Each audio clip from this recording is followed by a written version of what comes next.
Sales conversations where both buyers and sellers win are rare and plagued by the cringe. We've all felt it. It's that sinking feeling that both buyer and seller get when the conversation is going off the rails. My name is Adam Clay. I'm the CEO of Rainmakers.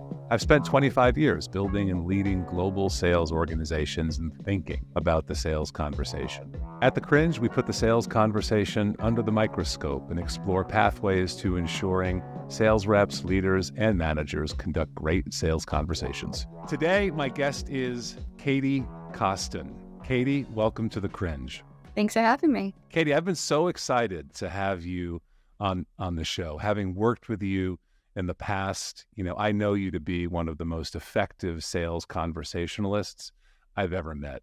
As a matter of fact, two of our prior guests would also agree. And I think we're going to have a lively conversation about what constitutes an effective sales conversation as a result of your background and the work that you've done in the field. But I don't want to steal your thunder. Can we start off by having you describe your background, how you got into sales, and where your career has taken you? So I started in sales a little over 9.5 years ago. Actually, I never thought I would be in sales. The thought never crossed my mind as I was going through school and trying to figure out where I wanted to go. I had plans to be a physical therapist, so I took a pretty different turn where I ended up in sales. I landed a job at Black Duck Software, where I started out as an SDR. And I remember coming in and thinking, all right, I can hide in my cube and make my cold call and no one can hear me mess up. It will be totally fine.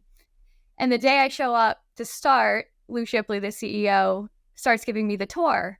And he says, here's our new open floor plan where everyone can hear everyone. And you're sitting next to your boss and I'm sitting behind you. And I remember thinking, there's no way I can do this. I'm going to have to quit this job. I'm not going to be able to handle the pressure of the situation. But I hung in there and over time just got more comfortable with it. And then really started to get into the competitiveness of it. I mean, we had a small team back then, so it was really fun to compete against your peers sitting next to you, who can get the most dials in, who can send the most emails, who can get the most connects. And that really is what started to click with me and made me super interested in sales because I'm a very competitive person. And from there, I just continued to grow. I did really, really well as an SDR. I moved into an inside sales role, I think about a year after being in that SDR role. Spent about 1.5 or 2 years there, and then moved into a management position. All right.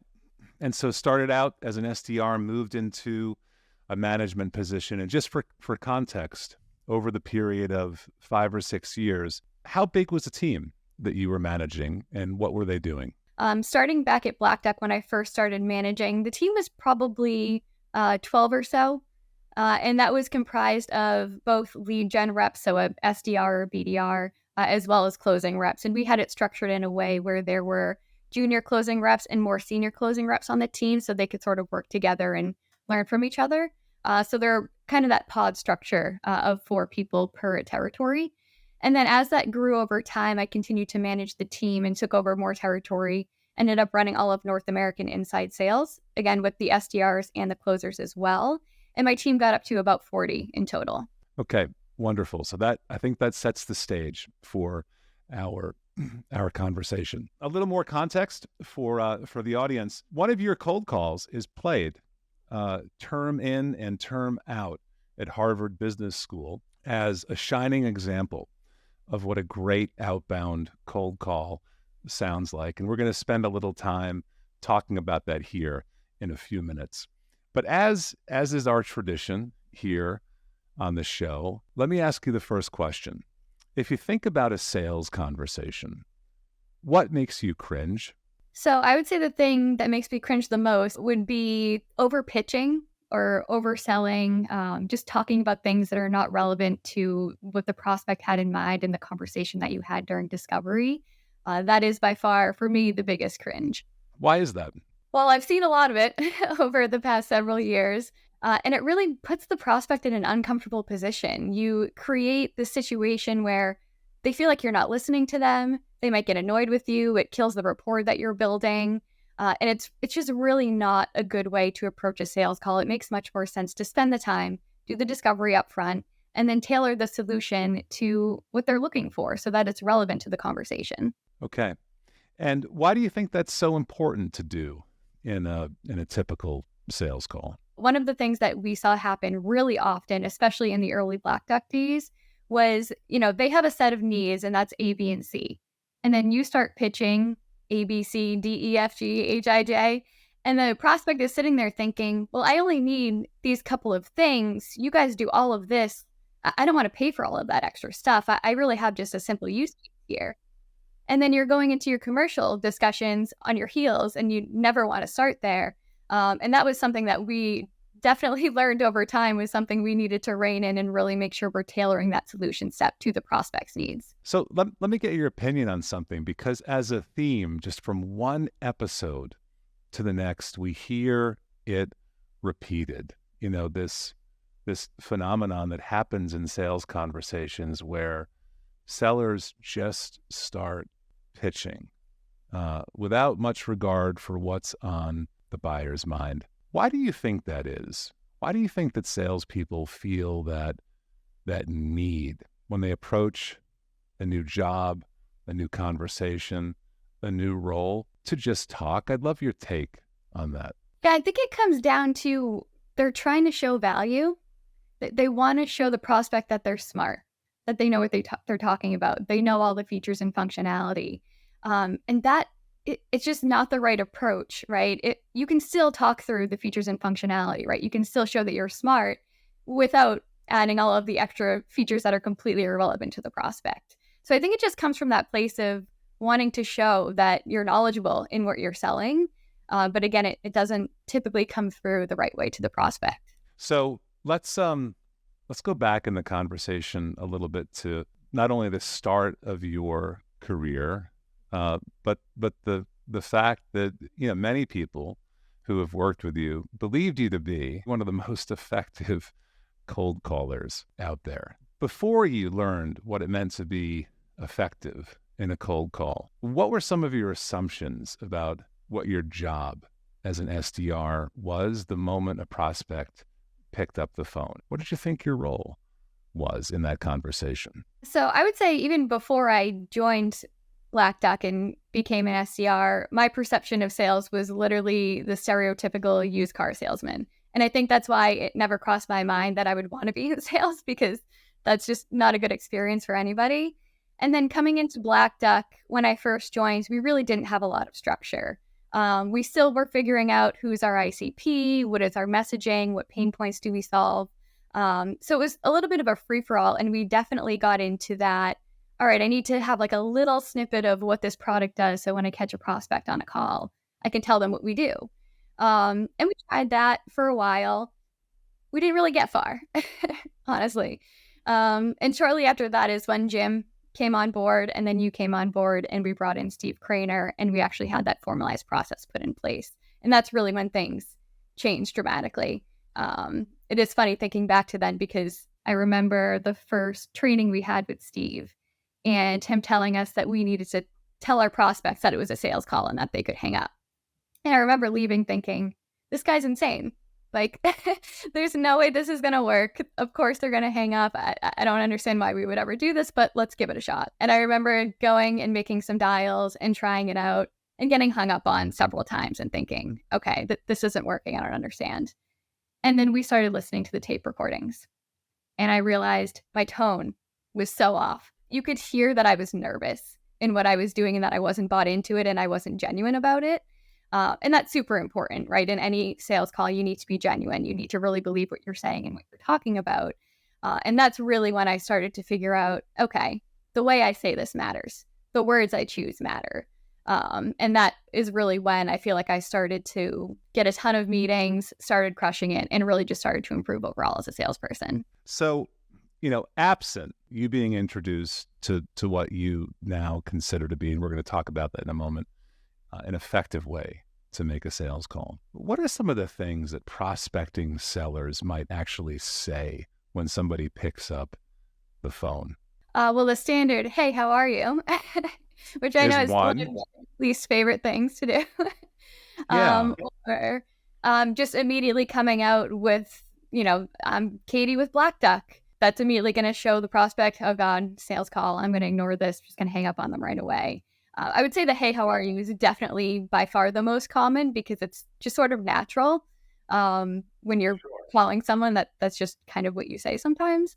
But yeah, those are the two big ones that I think just off the bat, people sort of default to. Okay. So I think we can safely assume that lots of people who are listening to the two of us talk, are proponents of, hey, how are you? They're proponents of, my name is Katie calling from Black Duck. Or saying, hi, Katie, I have some questions to ask you. What's the big deal? What's wrong with that, in your opinion?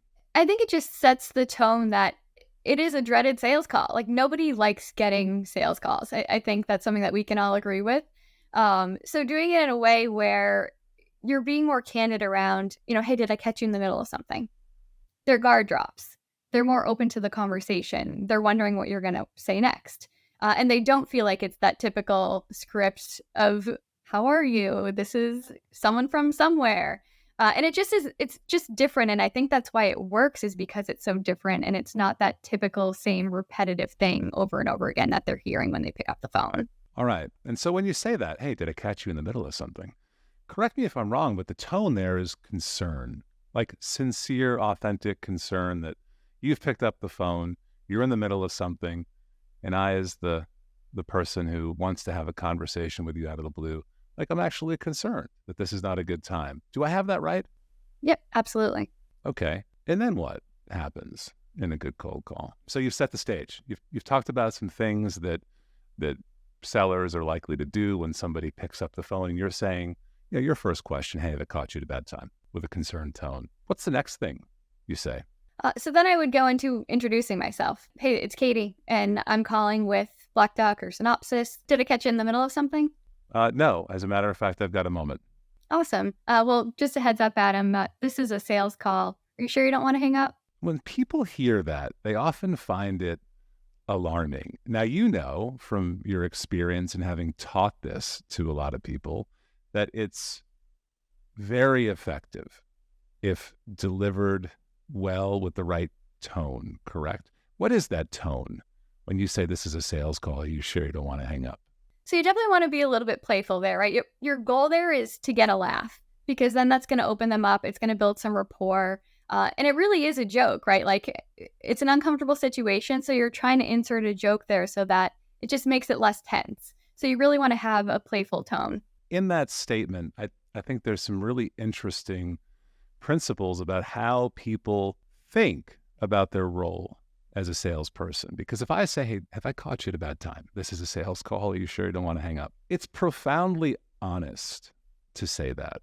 So much so that most of what you might otherwise say can be called a little dishonest. Like, I'm not calling to get your opinion about something, right? I'm not calling wondering, X, Y, and Z. This is actually a sales call. And if you don't want to do it, it's okay if you hang up. What role do you think that sort of disarming honesty plays in setting the stage for what then is going to be a conversation about need? Yeah, again, I think it all comes back to being genuine, right? By you coming out and being honest and genuine and letting them know up front, it's a sales call. If you don't want to talk to me, that's fine. You can hang up now. It just makes it seem like you're going to have a real open and honest conversation with the prospect. And that's, of course, what we want, right? We don't want them to go into a conversation thinking we're going to try to sell them something and, oversell on features and functionality just so they sign a checkbook. We want them to really understand, we're here to understand your needs. We're going to be honest about what we can do and what we can't do. And if at the end of the day, there's a mutual fit, great, we'll proceed. And if at the end of the day, there's not a mutual fit, that's totally fine as well. So that's really the expectation that we want to set with the prospect.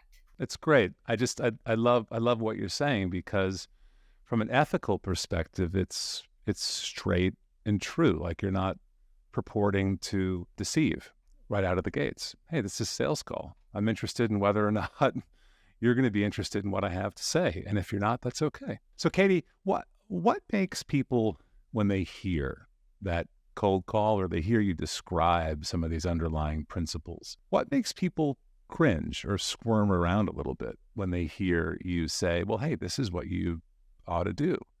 this is an effective way of opening up a conversation? Like I said, when I was first told this is something that we want to try, I also thought it was insane. Like I really did. I remember going back to my seat and just being like, I don't see how this is ever going to work.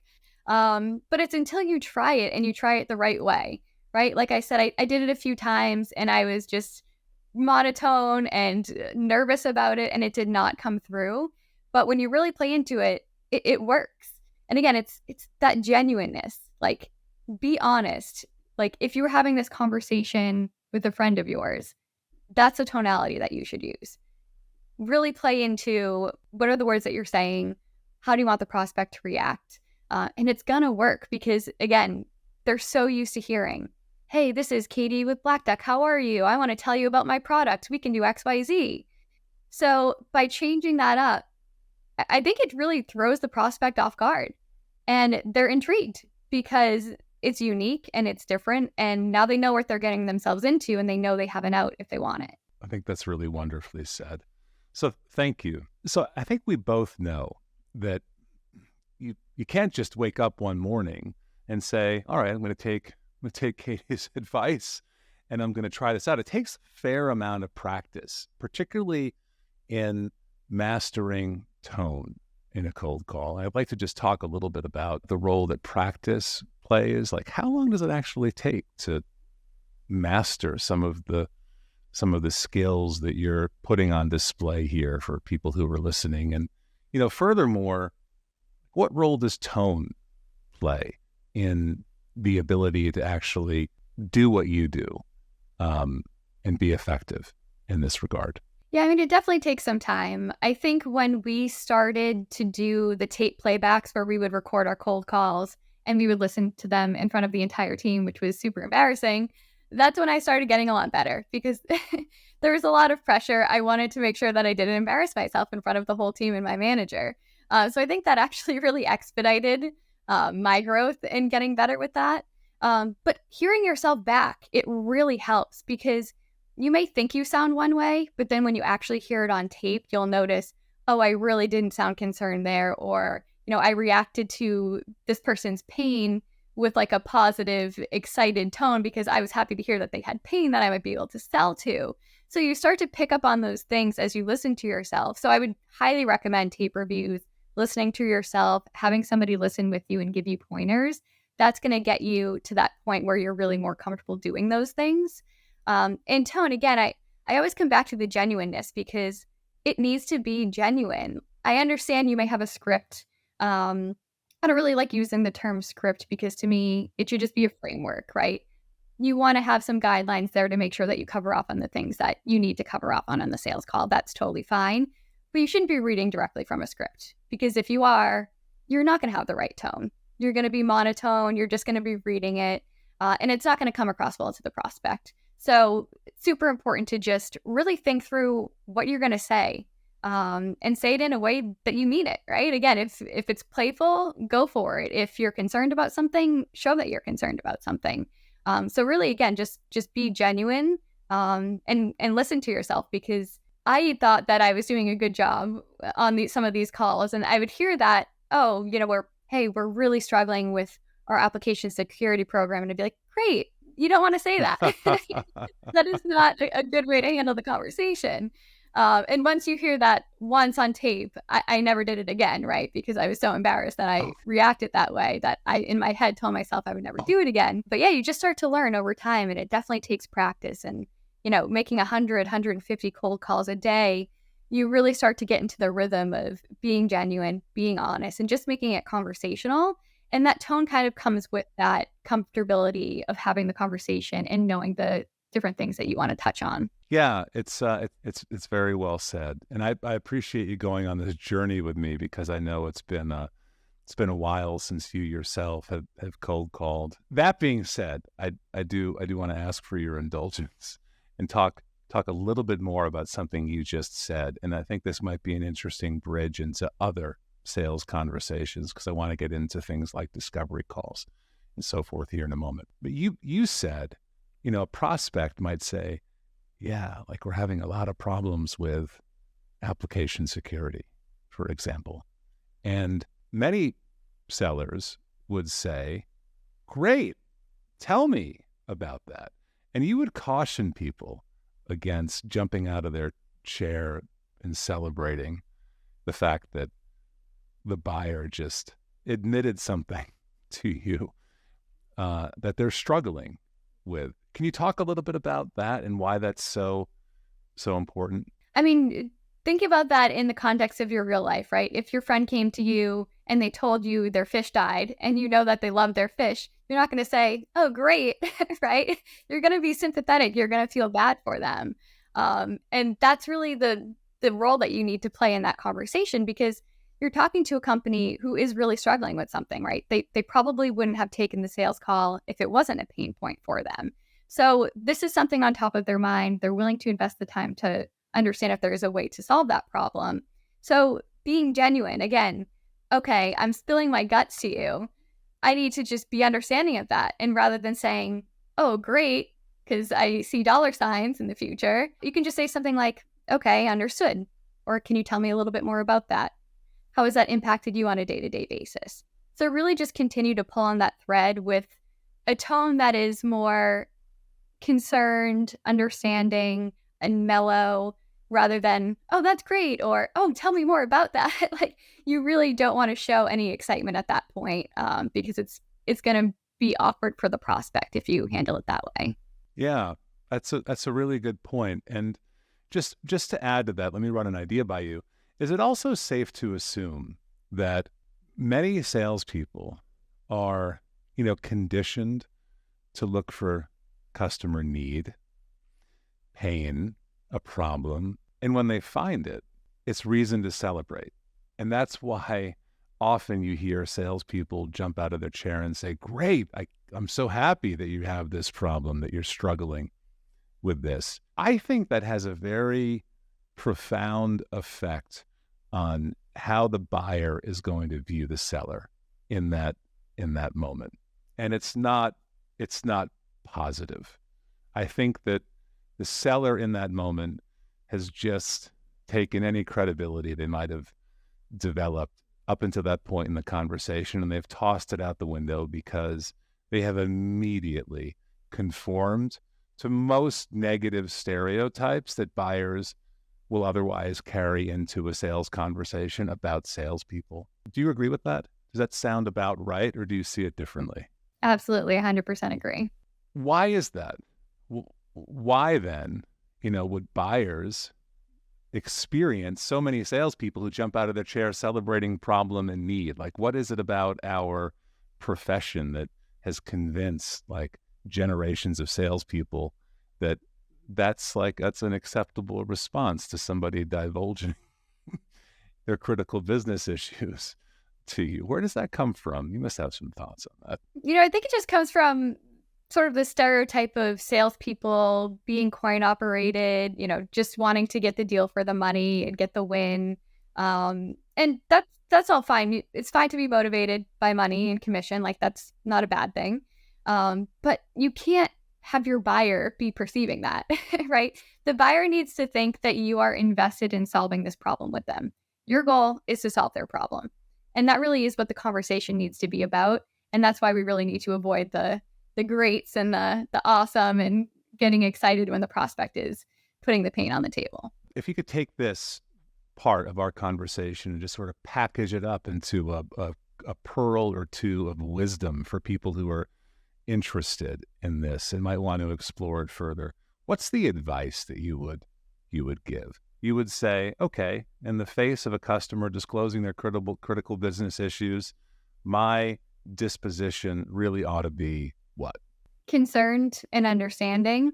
Really just taking what they're saying and internalizing that, right? If you know your product, you know the problems that you can solve, you probably hear the same stuff over and over again. So this is a problem that a lot of people have, and that it's a pain point for their business. So be understanding of that. And again, that concerned tone and sort of more mellow and just understanding, and tell me a little bit more about that.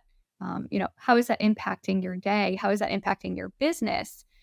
Really makes the prospect feel like you're listening, you care, and you want to solve their problem. All right. So Katie, we have talked about how you got into sales, some things that you've learned along the way. I'd like to continue the conversation and into discovery calls.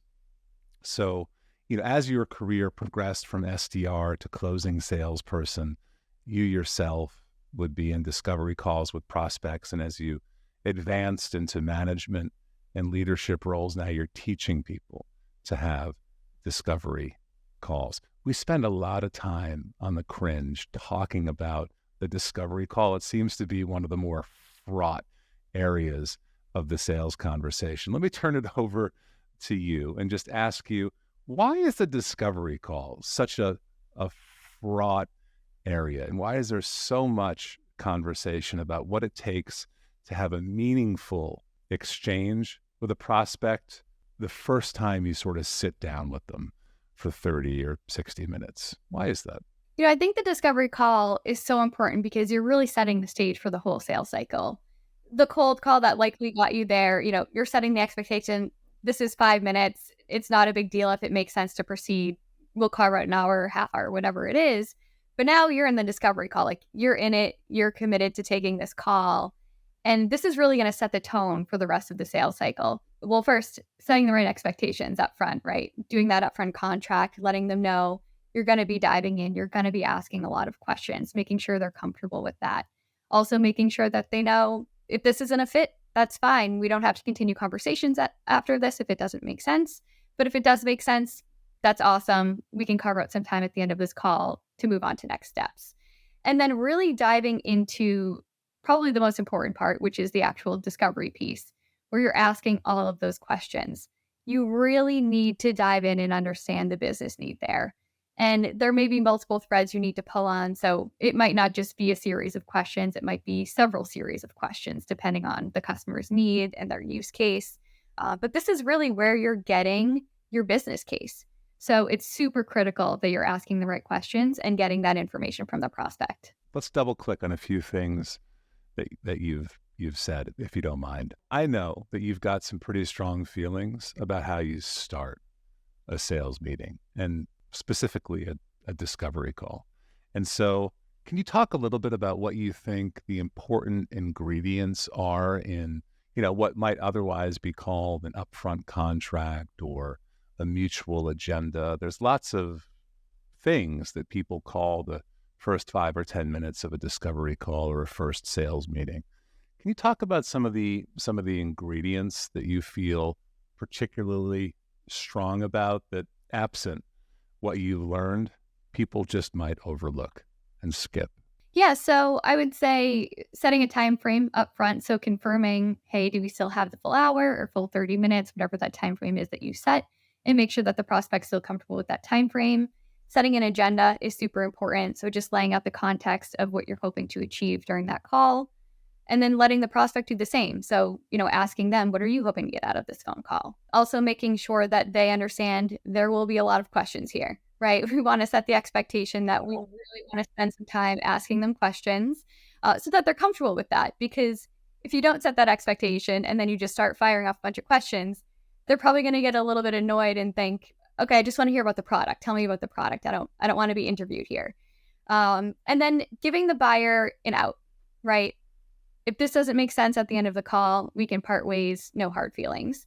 And then also, if it does make sense, let's carve out a few minutes at the end to set up next steps. So time frame, buyer's agenda, your agenda, letting them know they can walk away, and letting them know that if they do want to proceed with conversations, we can map that out at the end of the call. Yeah, it's so interesting.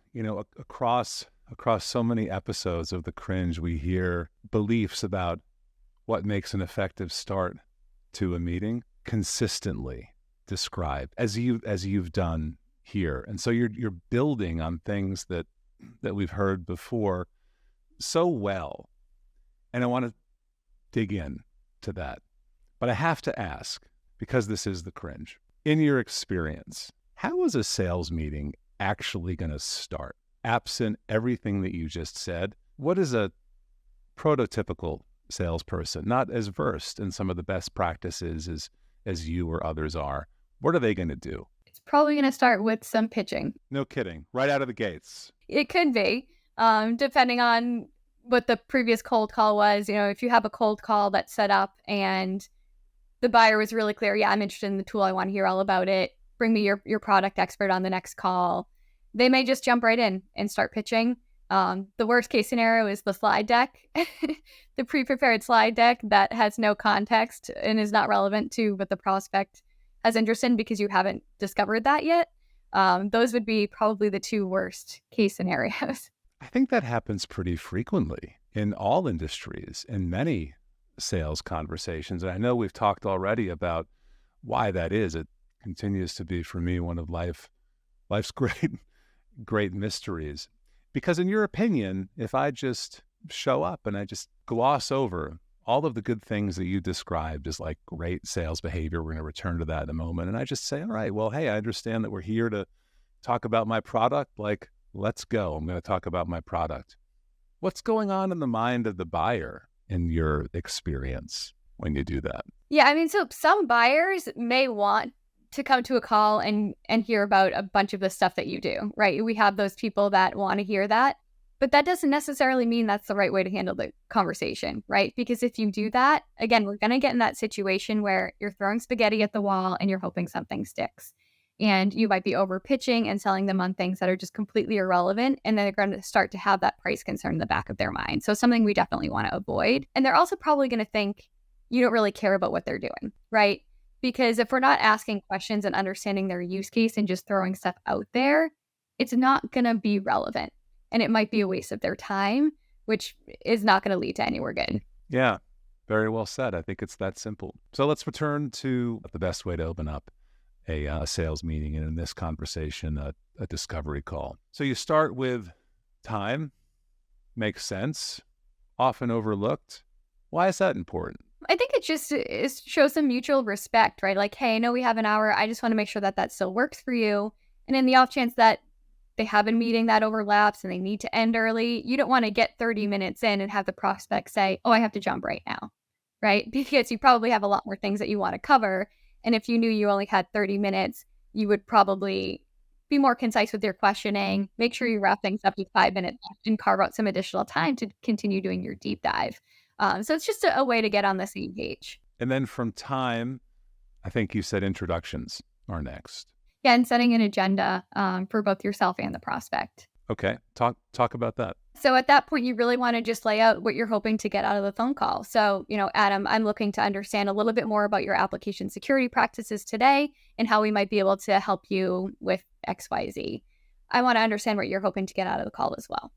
And then let the prospect kind of walk through exactly what they're hoping to hear on the call. And that way you can make sure that when you get to your solution step, you tie back to what that prospect is looking for. And you make sure that you kind of tie off all those loose ends. Don't you find, having listened to a lot of sales calls, that there's just extraordinary temptation on the part of the seller, rather to just skip over what the prospect wants to accomplish in the allotted time? Yeah, I think that comes from a place of control, wanting to really control the conversation, drive the conversation in the way that they want it to go. But in reality, a good call, you're not doing most of the talking, right? You want your prospect to be talking more than you're talking. And yeah, you want to be able to guide them in the right direction and make sure that you cover off on things that are really important. But it's not about having full control over the entire conversation, right? We have the things that we need to touch on, but we really want the prospect to take us where they want to go because we're going to get the most information out of them that way. Yeah, because I think your default approach is not about controlling the conversation, but establishing a mutual plan for the conversation such that both parties or all parties in the conversation kind of get what they want. Is that right? Exactly. All right. So let's continue with how you start a conversation. So you've talked about time, introductions, prospective goals for the meeting, and then you touched on, I thought rather forcefully, this notion that you're going to be asking a lot of questions. So talk a little bit about why you feel strongly about getting that on the table in the first few minutes of a conversation. Well, that's the truth, right? So I want to be upfront and truth in the call. I want to set the right expectation that I am going to be asking a lot of questions. If I said, hey, I'm going to ask you just a couple of questions, and then I go and I ask you 20 questions, you might be like, that's not a couple, right? Like, let's rein this in, and I want to learn more about the product. So it's just about being honest really setting that expectation up front. I love that.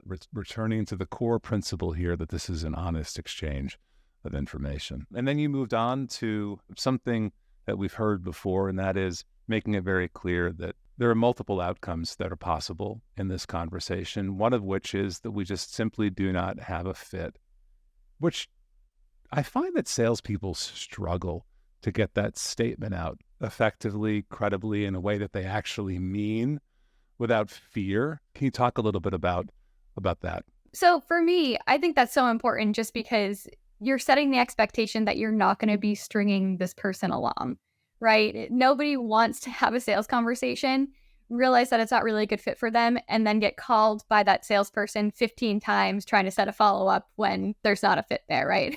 You're not only wasting your time, but you're wasting their time. So, I mean, I think it makes total sense, right? It just sets the expectation to the prospect that I'm not going to waste your time if there's not a fit here, and we can move on and part ways, because why would a salesperson want to waste their time on something that isn't a fit either? And by giving them that opportunity to say, no, this isn't a fit, the salesperson can go and focus on other opportunities that are a good fit. Yeah. Love it. Okay. So if I recall correctly, the last part then of how you would open up a meeting is just by describing what happens if it looks like there's something worth pursuing. And so talk a little bit about the role that last point, that very last point, plays in a good conversation. Yeah, so with that, you're really setting the expectation that at the end of the call, you'll have that mutual agreement to either proceed or not proceed. In this case, they want to proceed. So you really want to have a good 5 minutes or so at the end of the call to talk through what next steps might look like, get the next call scheduled on the book so that you don't have to go back and forth over email and talk about when you're going to get it scheduled, and then they push you off 3 weeks. So you really want to lock it down on that call, and also set the expectation for what that next call will be to make sure that you're aligned. And also, if other people from that organization need to be a part of that call, you would want to work that out at that point as well.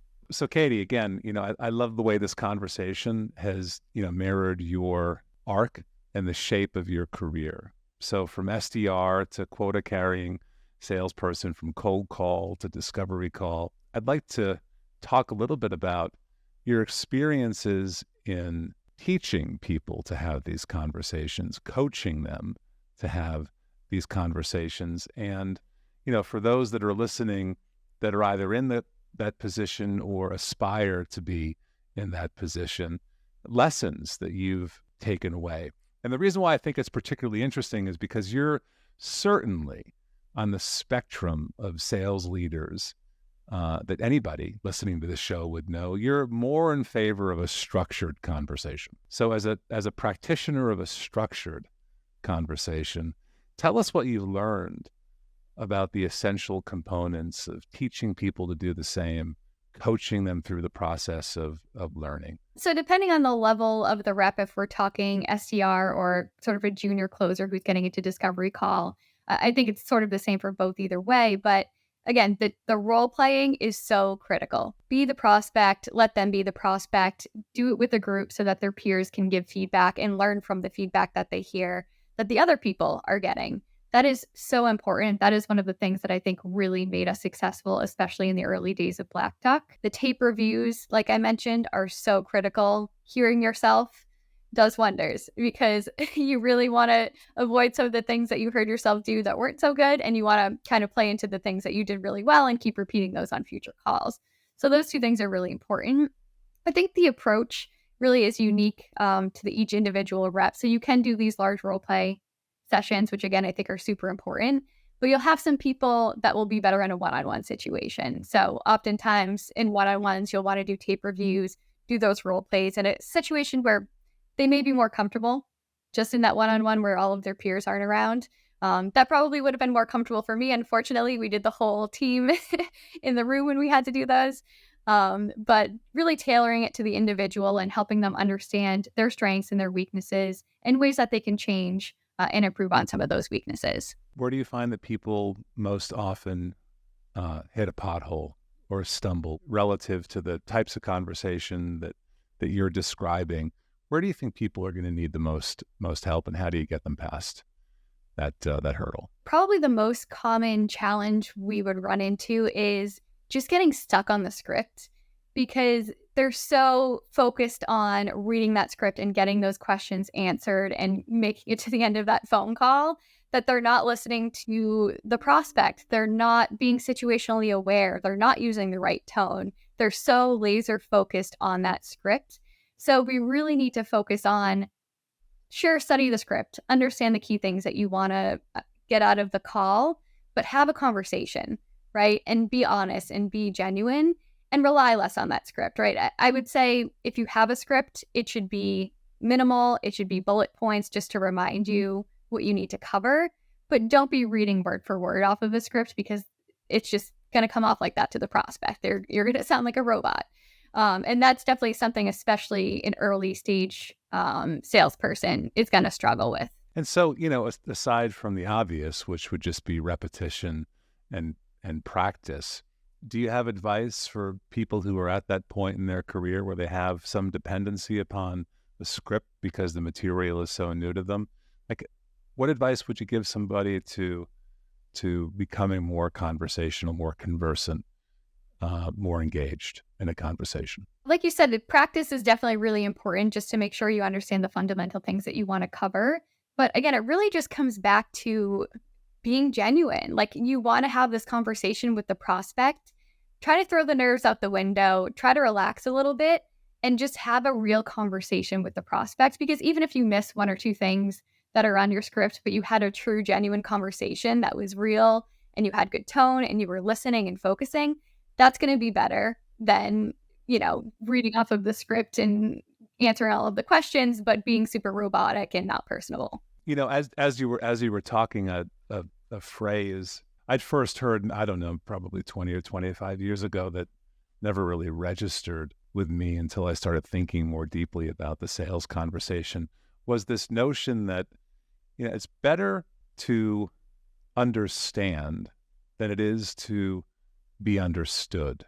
Meaning, it's more important to genuinely, authentically listen and be present in the conversation than to simply focus on conveying my own thoughts and ideas.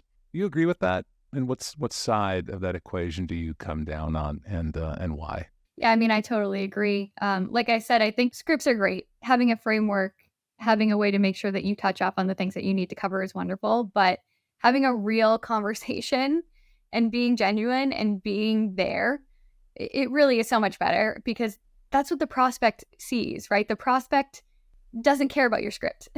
They don't care that you answered all the questions and that you can go tell your boss that you checked off the box on all 10 items. They care that you listened to them and that you were present and that you care about their problem and that you're going to help them solve it. So totally agree that that's super important. I love that. All right. So we are nearing the end of the episode. I wanted to give you an opportunity to send us out with a hot take, just anything that's on your mind that you would want to convey to listeners of The Cringe. Have at it. Yeah, so relative to the cringe that I mentioned at the beginning of the call, which was the sort of over-pitching, throwing spaghetti at the wall and hoping something sticks, when you're having a conversation with the prospect and you're spending all of this time on the discovery phase, you're asking all of these questions and really understanding the business need, at that point, make sure you are only giving them information about what's relevant to that use case. And if there are some things that you missed and you want to bring up some additional features, just do it in the form of a question. And that can sound something like, hey, Adam, you didn't mention anything about policy management. Is that something that you already have taken care of? Or oftentimes I hear, CISOs mention that binary analysis is really important to them. Is that something that you're already working on, or whatever it might be? So do it in the form of a question rather than a pitch, because that's going to make the prospect a lot more comfortable. It's going to allow you to differentiate your solution from other competitors in the market without coming off as, throwing a bunch of stuff out there that's not relevant and giving that price concern to the customer when they don't need those extra features and functionality. I think we're going to have you back to unpack that even more. What a terrific note to end the episode on. Thank you for that pearl of wisdom. Yeah. Katie, it's been such a pleasure to have you on The Cringe. This has been another episode of The Cringe. Thank you so much, everybody. for listening. See you next time. If you've enjoyed listening, follow me, Adam Clay, on LinkedIn. I'm regularly sharing cringe-killing thoughts around the sales conversation there. This podcast is produced and presented by Rainmakers, where we believe the sales conversation is everything. Check us out online at www.rnmkrs.com.